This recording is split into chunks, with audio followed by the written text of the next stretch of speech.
Hello, my name is Nita Mara. Today, I will review the explanation of an article entitled Exploring English as a Foreign Language, Learner Autonomy in the 2013 Curriculum Implementation by Sa'dah Ramadiah and Nandan Sri Lankanawati. In the first part, I will introduce what I will discuss from the article, such as there are an introduction, then there are a method, and finally there are a conclusion. Now, the section explains the function of why you should listen be carefully to the material being reviewed. So, let's to the material. Here is an introduction, there is an explanation. Since the issue of learner autonomy has been more significant in educational circles nowadays, the Indonesian government has made move in recent curriculum to demand the teachers to promote learner-centered learner autonomy in the teaching and learning process. It is explicitly stated in the regulation of 2013 Curriculum of Indonesia that the teacher should move on from teacher-centered to learner-centered learning.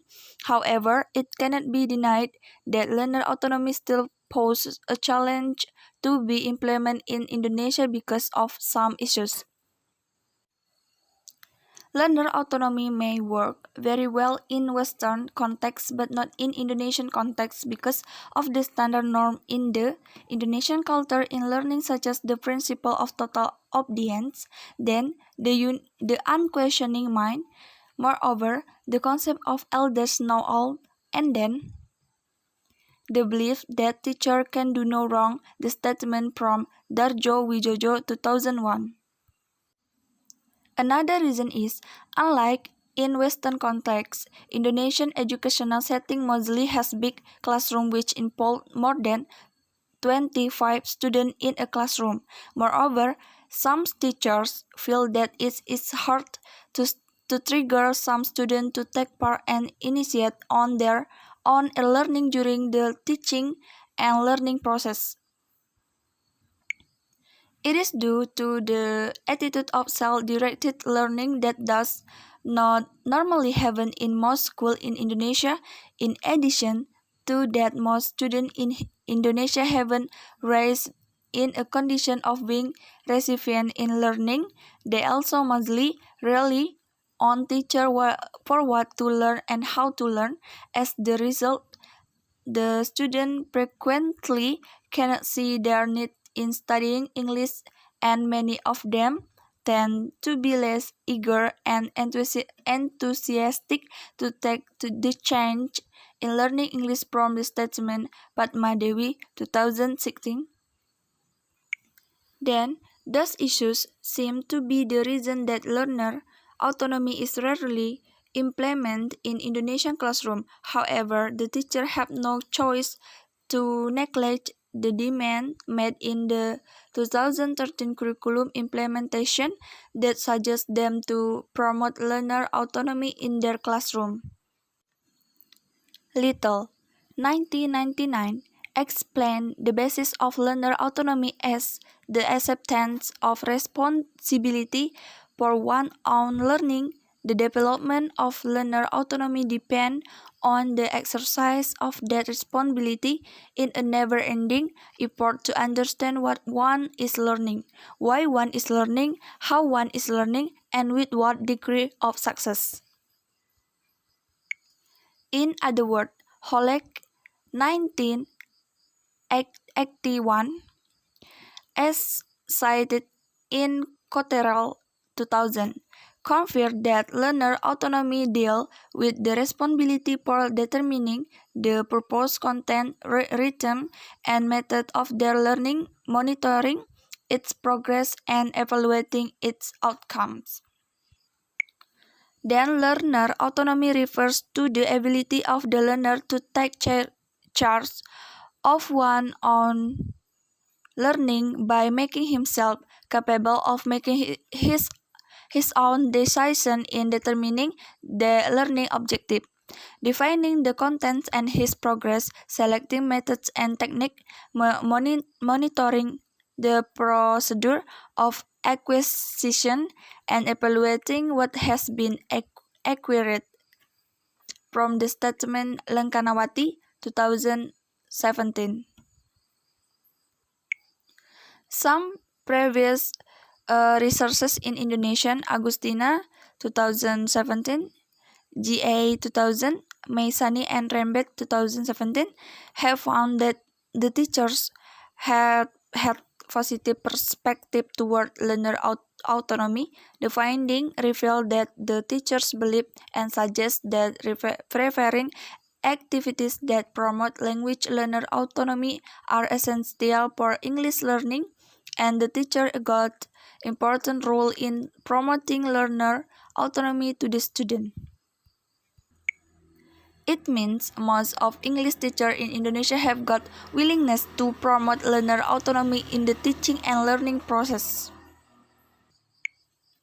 So the other study conducted by Kamala 2016, she found that autonomous learners are influenced by mostly learners' desire themselves, and then it was followed by environment, learning tasks, teacher, and material. Most of high autonomous learners were triggered in learning English because of their need to get their career in the future and due to other aspects. Even though the research findings that have been mentioned about imply that the teachers have got positive perspective of learner autonomy is still less implemented in Indonesia, although the 2000 curriculum requires learner autonomy in the learning process. Besides this, the studies of learner autonomy in Indonesian context seem to focus mostly on teacher perspective.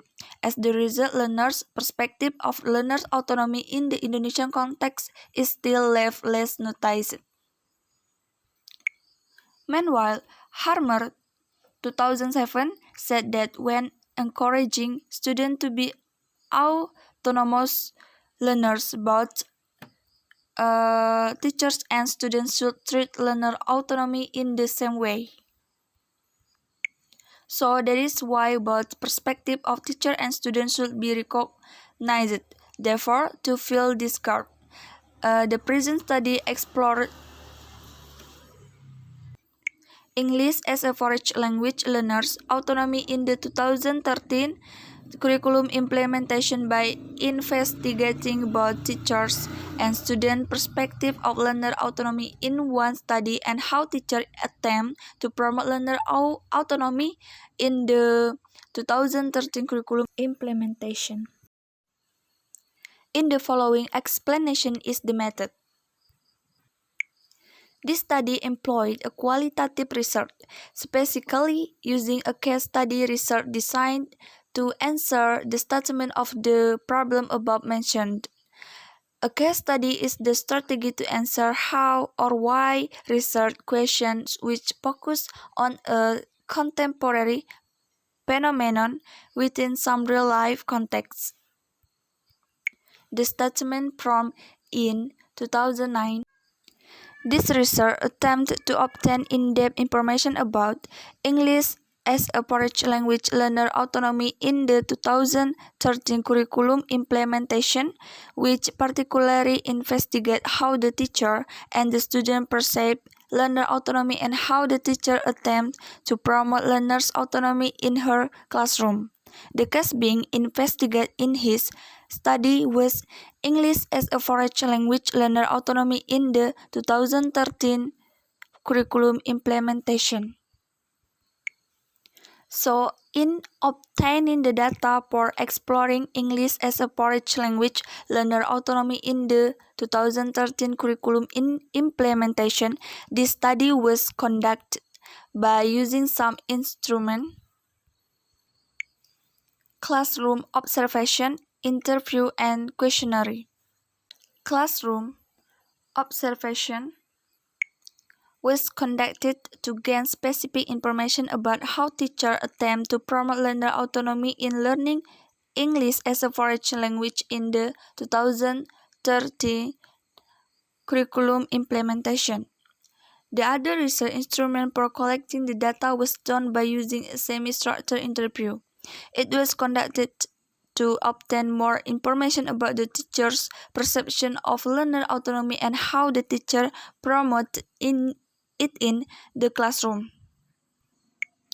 Then, the questionnaire was also used in order to find out the answer of the first research question, which investigated the student perception in learner autonomy based on the perspective from Benson 2001, included technical, psychological, and political perspective by exploring their learning behavior. So, in the last explanation, there is a conclusion. Based on the research which have been elaborated earlier, there are some points highlighted in this study. First, the teacher perceived learner autonomy positively.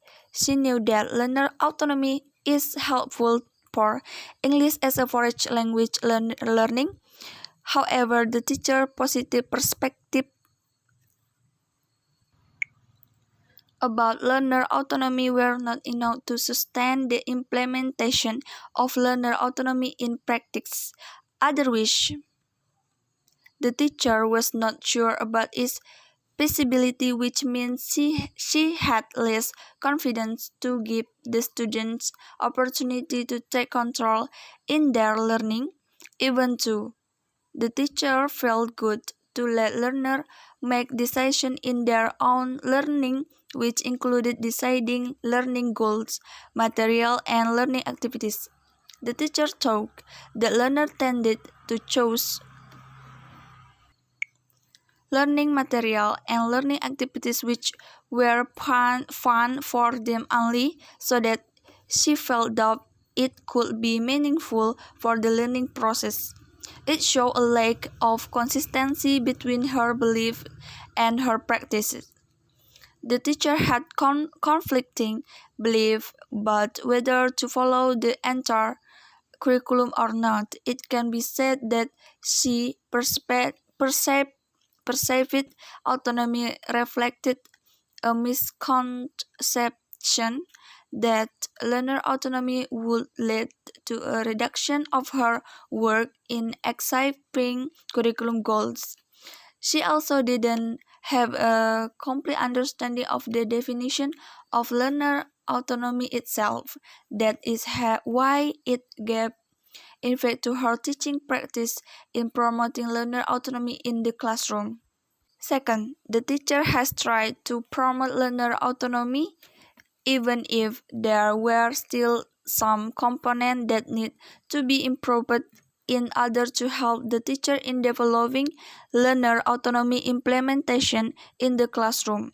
One of them was preparing learning material. Moreover, it was found that the teacher didn't often provide learning process with technology integration as it is expected in the 2013 curriculum implementation. In other words, the teacher had lack of creativity in creating learning activity to encourage learner interest in English as a foreign language learning. The third, it can be said that the student cannot be indicated as the autonomous learner based on their perception. It results from the finding of their technical, psychological, and political perspective. The result was not satisfactory as it is expected. In terms of technical perspective, the student mostly had interest in learning activity which related to technology integration, such as watching English movies, listening to English songs, and having chat in English through social media. Most of them seemed to make good use of their technology devices to improve their English. In fact, Related to psychological and political perspective, the student still got an impact on teacher-centered learning, even though the student felt they had capability to take control in their learning.